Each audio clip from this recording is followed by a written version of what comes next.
So good evening అండి అందరికీ. So ఈరోజు క్లాస్లో మనం ఏంటంటే ఐడియల్ ట్రాన్స్ఫార్మర్ గురించి డిస్కస్ చేసుకుందాం. So first of all ideal transformer అంటే ఏంటి అంటే, so it is a transformer in which all losses are zero and the entire input power is transfer to the output.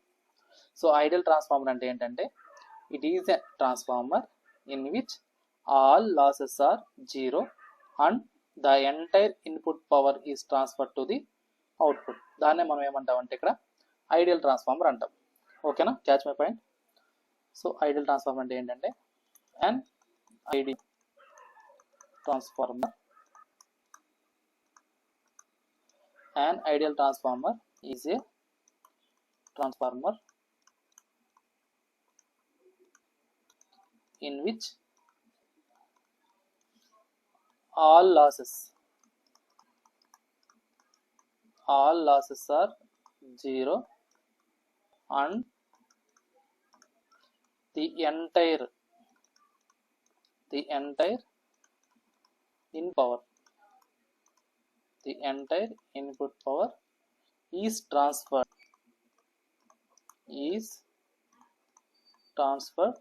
to output.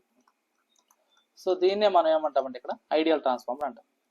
So మనకి ఇక్కడ ఏంటంటే ఈ యొక్క ideal ట్రాన్స్ఫార్మర్లో so మనకు కొన్ని అజంప్షన్స్ అనేవి ఉంటాయి.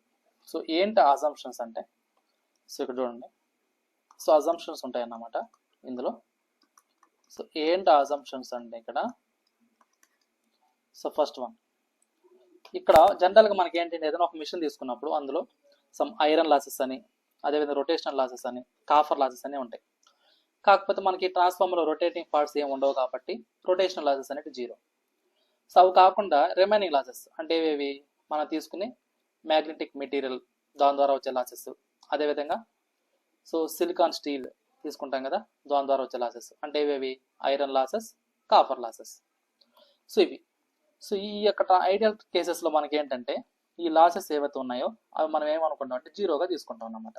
అదే ఫస్ట్ అజంప్షన్. సో కాబట్టి నో కాఫర్ లాస్. సో అంటే దీని మీనింగ్ ఏంది, మనం తీసుకుంటాం కదా వైండింగ్ అనేది, కాఫర్ వైండింగ్ అనేది.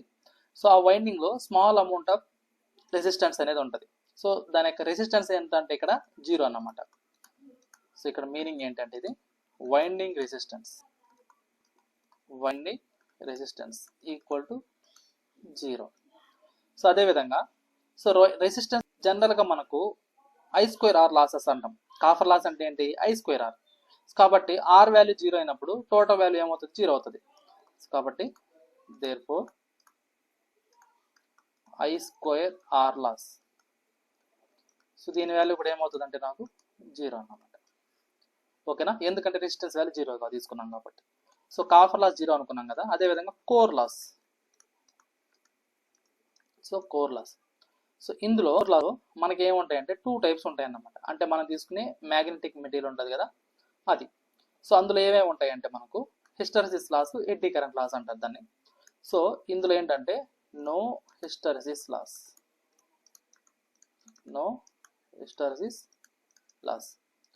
సో ఇంకోటి ఏంటంటే no eddy current loss.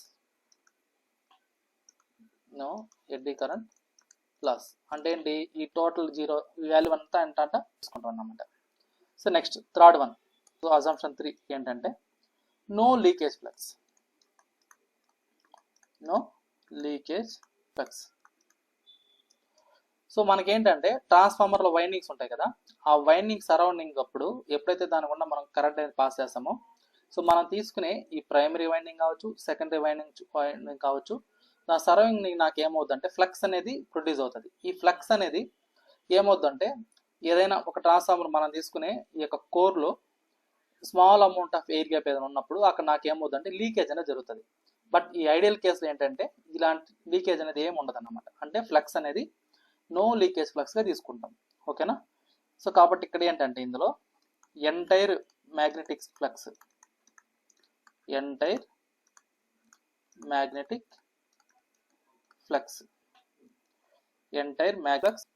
produced by primary links. So అంటే ఎంటైర్ మ్యాగ్నెటిక్ ఫ్లక్స్ అనేది ప్రొడ్యూస్ అవుతుంది. అది ఏమవుతుంది అంటే ప్రైమరీకి సెకండరీకి లింక్ అవుతుంది అన్నమాట. So primary links both primary and secondary, primary and secondary మన వైండింగ్స్. ఓకేనా. సో నెక్స్ట్ ఫోర్త్ ఆప్షన్ ఏంటంటే, సో మనకు ఏదైనా మనం తీసుకునే మ్యాగ్నెటిక్ మెటీరియల్ అనేది అది పర్ఫెక్ట్గా ఉండాలి, అది ఎఫిషియెంట్గా ఉంది అని ఎప్పుడు చెప్తామంటే, ఆ యొక్క మ్యాగ్నెటిక్ మెటీరియల్కి పర్మిబిలిటీ అనేది ఇన్ఫైనైట్ ఉన్నప్పుడు మనం ఏమంటామంటే అది గుడ్ మ్యాగ్నెటిక్ మెటీరియల్ అని చెప్తాం. సో అంటే ఏంటంటే, సో కాబట్టి ఇన్ఫైనైట్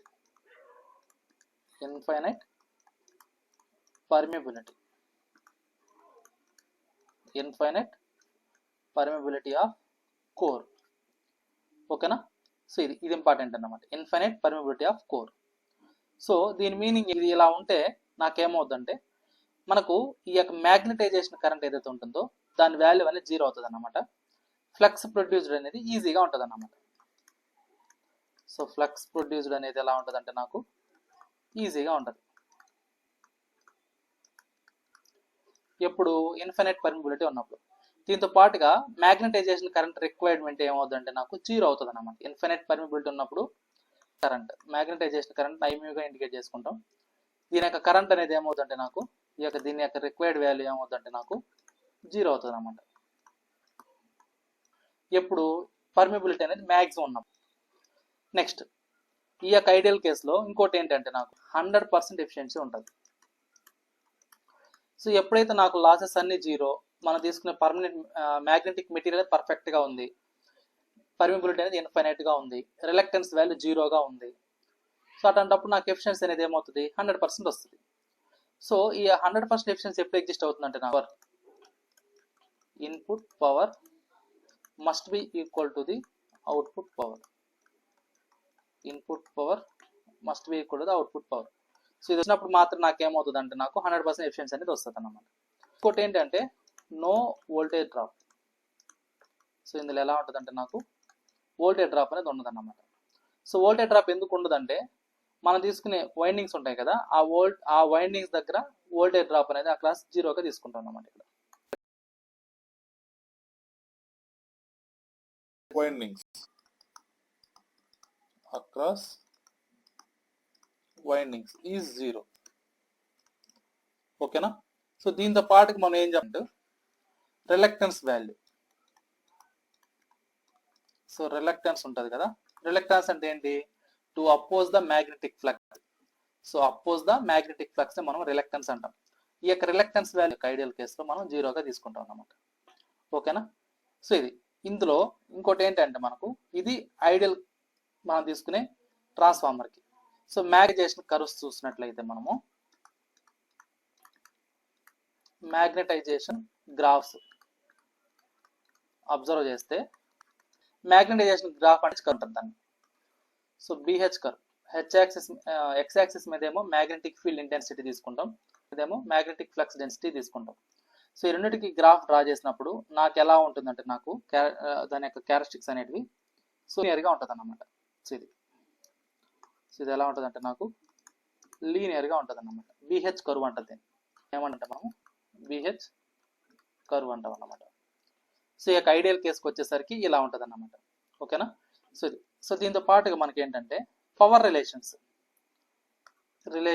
ఎలా ఉంటాయి,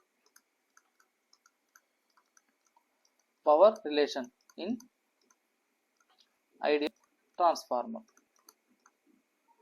power relation in ideal transformer. So ఇది ఎలా ఉంటుంది పవర్ రిలేషన్ అంటే మనకు, సో జనరల్గా నాకు ఐడియల్ కేసు అంటే 100% ఎఫిషియన్సీ అన్నాం, ఇన్పుట్ పవర్ మస్ట్ బి కూడా అవుట్పుట్ పవర్ అన్నాం కదా. Input power equal to the output power. Input power equal to the output power. So input power అంటే ఏంది, voltage into current. So input side కాబట్టి primary side కాబట్టి V1 into I1 అనుకున్నాం. So output side అంటే ఏంటి, same power is the product of voltage into current కాబట్టి V2 into I2. So ఇది ఒక రిలేషన్ అన్నమాట. ఓకేనా. సో దీంతో పాటుగా వోల్టేజ్ రేషియో ఎలా ఉంటుందంటే నాకు ఇక్కడ మనకి ఏంటంటే V1/V2 equal to the N1/N2. So already మనం లాస్ట్ ఈఎంఎఫ్ ఈక్వేషన్ ఆఫ్ ట్రాన్స్ఫార్మర్లో చూసాం. So V1/V2 equal to the N1/N2. ఓకేనా. ఇక్కడ V1V2 అంటే ఏంటంటే V1 అంటే ఏంటంటే ప్రైమరీ వోల్టేజ్, V2 అంటే ఏంటంటే సెకండరీ వోల్టేజ్, N1 అంటే ఏంటంటే ప్రైమరీ టర్న్స్, N2 అంటే ఏంటంటే secondary turns. Current ratio, so current ratio చూస్తే ఇందులో ఎలా I1/I2 equal to the N2/N1. So I1/I2 equal to the N2/N1.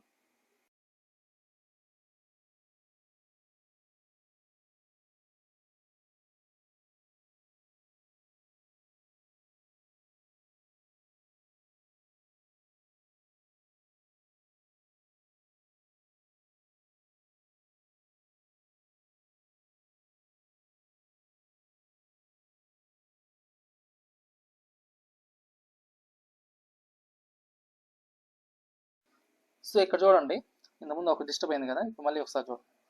So magnetization graph. So magnetization graph ఎలా ఉంటుందంటే నాకు, సో మ్యాగ్నెటైజేషన్ గ్రాఫ్ అనేది సో ఇలా తీసుకుంటాం అన్నమాట. సో దీన్నే అంటే మనం తీసుకునే ఫ్లక్స్ డెన్సిటీకి మ్యాగ్నెటిక్ ఫీల్డ్ ఇంటెన్సిటీకి గ్రాఫ్ డ్రా చేస్తే, సో ఈ మ్యాగ్నెటైజేషన్ కర్వ్ని మనం ఏమంటామంటే ఇక్కడ BH కర్వ్ అంటారు అన్నమాట. BH కర్వ్ అంటారు దీన్నే. సో ఈ యొక్క BH కర్వ్ అనేది ఐడియల్ కేసుకి వచ్చేసరికి ఎలా ఉంటుందంటే నాకు లీనియర్గా ఉంటుంది అన్నమాట. సో లీనియర్గా, సో ఇది ఎలా ఉంటుందంటే నాకు లీనియర్గా ఉంటుంది. ఓకేనా. BH curve. ఇక్కడ B అంటే ఏంటి అంటే నాకు magnetic flux density, magnetic flux density. అదేవిధంగా H అంటే ఏంటంటే నాకు magnetic field intensity, magnetic field intensity. So ideal కేసుకి వచ్చేసరికి నాకు ఎలా ఉంటుందంటే నాకు మనం తీసుకునే ఫ్లక్స్ డెన్సిటీకి మ్యాగ్నెటిక్ ఫీల్డ్ ఇంటెన్సిటీ ఎలా ఉంటుందంటే నాకు లీనియర్ నేచర్తో ఉంటుంది అన్నమాట. ఓకేనా. సో లీనియర్గా ఉంటుంది. సో ఇక్కడ ఇంకోటి ఏంటంటే ఈ యొక్క ఐడియల్ కేసులోనే నాకు ఇన్పుట్ పవర్ మస్ట్ బి కూడా అవుట్పుట్ పవర్గా ఉంటుంది. సో పవర్ రిలేషన్స్ అబ్జర్వ్ చేస్తాం మనము ఇందులో. So power relations, power relations ఇది అబ్జర్వ్ చేస్తే నాకు ఎలా ఉంటుందంటే ఇందులో సో ఎంతైతే ఇన్పుట్ ఉంటుందో సేమ్ అవుట్పుట్ ఉంటుంది. So input power must be కూడా అవుట్పుట్ పవర్ అన్నాం ఎప్పుడు ఐడియల్ కేసులో. సో కాబట్టి input power must be equal to the output power, input power must be equal to output power. So జనరల్గా power అంటే ఏం చెప్తాం మనము, product of voltage into current. So input అంటే ప్రైమరీ సైడ్, అవుట్పుట్ అంటే secondary side. కాబట్టి primary side కాబట్టి V1 into I1. ఓకేనా. సో పవర్ అంటే వోల్టేజ్ ఇంటూ కరెంట్ కాబట్టి VI తీసుకున్నాం. సో అదేవిధంగా అవుట్పుట్ సైడ్ అంటే V2 ఇంటూ I2. ఇది పవర్ రిలేషన్స్. నెక్స్ట్ ఇదే విధంగా మాకేంటంటే వోల్టేజ్ రేషియో కావాలి. So voltage ratio, current ratio ఎలా ఉంటుంది. సో ఈ యొక్క ఐడియల్ కేసుకి వచ్చేసరికి వోల్టేజ్ రేషియో ఎలా ఉంటుంది, కరెంట్ రేషియో ఎలా ఉంటుంది అంటే, సో ఇక్కడ మనకు లాస్ట్ టైం మనం ఏం చూసామంటే ఈఎంఎఫ్ ఈక్వేషన్ ఆఫ్ ట్రాన్స్ఫార్మర్ అన్నప్పుడు మనం ఏం చూసాము, వోల్టేజెస్కి టర్న్స్కి రిలేషన్షిప్ చూసాం. సో అక్కడ ఏం చెప్తాం మనము, V1/V2 equal to the N1/N2. So దీన్నే మనం ఏమన్నాం, వోల్టేజ్ రేషియో అన్నాం. ఓకేనా. ఇక్కడ V1V2 అంటే ఏంటంటే V1 అంటేనేమో ప్రైమరీ వోల్టేజ్, V2 అంటేనేమో సెకండరీ వోల్టేజ్. అదేవిధంగా N1 అంటేనేమో ప్రైమరీ టర్న్స్, N2 అంటేనేమో సెకండరీ టర్న్స్. ఓకేనా. సిమిలర్లీ కరెంట్ రేషియో అన్నప్పుడు I1/I2 equal to the N/N1. So ఇక్కడ చూడండి, అబ్జర్వ్ చేయండి రెండింటికి మధ్యలో. ఇక్కడ V1/V2 అన్నప్పుడు N1/N2 తీసుకున్నాం వోల్టేజ్ రేషియోలో. బట్ అదే కరెంట్ రేషియోకి వచ్చేసరికి I1/I2 అన్నప్పుడు ఇక్కడ ఏమైంది, N2/N1 వచ్చింది. న్యూమరేటర్లో చేంజ్ అయింది, చూసారా. సో అది. సో ఇక్కడ నాకు V1 అంటే ఏంటంటే ప్రైమరీ వోల్టేజ్. అదేవిధంగా V2 అంటే ఏంటంటే సెకండరీ వోల్టేజ్. ఓకేనా. సిమిలర్లీ రిమైనింగ్ కూడా N1 అంటే ప్రైమరీ టర్న్స్. ఓకేనా. I1 అంటే కరెంట్, ప్రైమరీ కరెంట్ సదాగా. నెక్స్ట్ మనకు ఎఫిషియన్సీ అబ్జర్వ్ చేసాం అనుకోండి, efficiency. So efficiency of ideal transformer, efficiency of ideal transformer. So దీన్ని చూస్తే మనం అబ్జర్వ్ చేస్తే జనరల్గా ఎఫిషియన్సీ అంటే ఏంటి, output by input. So output by ఇన్పుట్ని మనం ఏమంటాం అంటే జనరల్గా ఎఫిషియన్సీ అంటాం, అంతేనా. So output power input power, output power over input power, దీన్ని మనం ఏమంటాం అంటే ఇక్కడ ఎఫిషియన్సీ అంటాం. సో ఈ యొక్క ఐడియల్ కేసులో మనకు లాసెస్ 0. సో ఇన్పుట్ పవర్ ఎంత ఇస్తాం, అవుట్పుట్ పవర్ అంతే ఉంది. అటువంటిప్పుడు నాకు ఎఫిషియన్సీ ఏమవుతుంది, 100% ఎఫిషియన్సీ వస్తుంది. సో ఎఫిషియన్సీ ఎంత అంటే నాకు ఐడియల్ కేసుకి వచ్చేసరికి 100% అన్నమాట. ఓకేనా. సో ఇది కాబట్టి మనం గుర్తుపెట్టుకోవాల్సింది ఏంటంటే ఐడియల్ కేసుకి వచ్చేసరికి copper losses 0, core losses 0, permeability infinite, efficiency 100%, input power equal to output power. ఓకేనా. Reluctance value 0. So BH curve ఎలా ఉంటుంది అంటే లీనియర్గా ఉంటుంది. సో ఇది బట్ ఇవన్నీ ప్రాక్టికల్గా ఎగ్జిస్ట్ అవుతాయా అంటే ఎగ్జిస్ట్ అవ్వవు. ప్రాక్టికల్గా పాసిబుల్ అవుతాయంటే ప్రాక్టికల్ పాసిబిలిటీ అవ్వవు. ఎందుకంటే కాపర్ లాస్ అనేది 0 అవ్వదు, కోర్ లాస్ 0 అవ్వదు, లీకేజ్ ఫ్లక్స్ అనేది 0 అవ్వదు. సో మనం ఎంతైతే ఇన్పుట్ ఇస్తామో అంత రిజల్ట్ అండ్ అవుట్పుట్ అనేది నాకు రాదన్నమాట. ఓకేనా. సో ఇది క్లియర్ అమ్మా, ఇంకేమైనా డౌట్ ఉందా.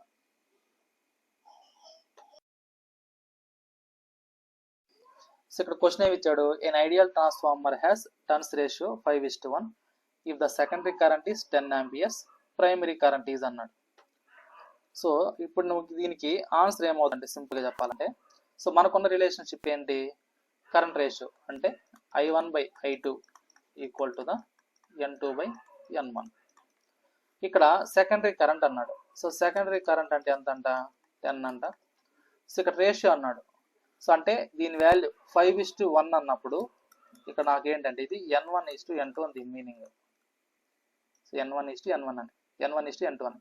సో ఇప్పుడు నాకు N1 వాల్యూ ఎంత ఉందంటే 5, N2 వాల్యూ ఎంత ఉందంటే 1. సో 5 1 జర్ 5 2 జర్ క్రాస్ మల్టిపుల్ చేసుకుంటే ఎంత నాకు 2 amps. So option C is the right answer. ఓకేనా. నెక్స్ట్ క్వశ్చన్ చూడండి.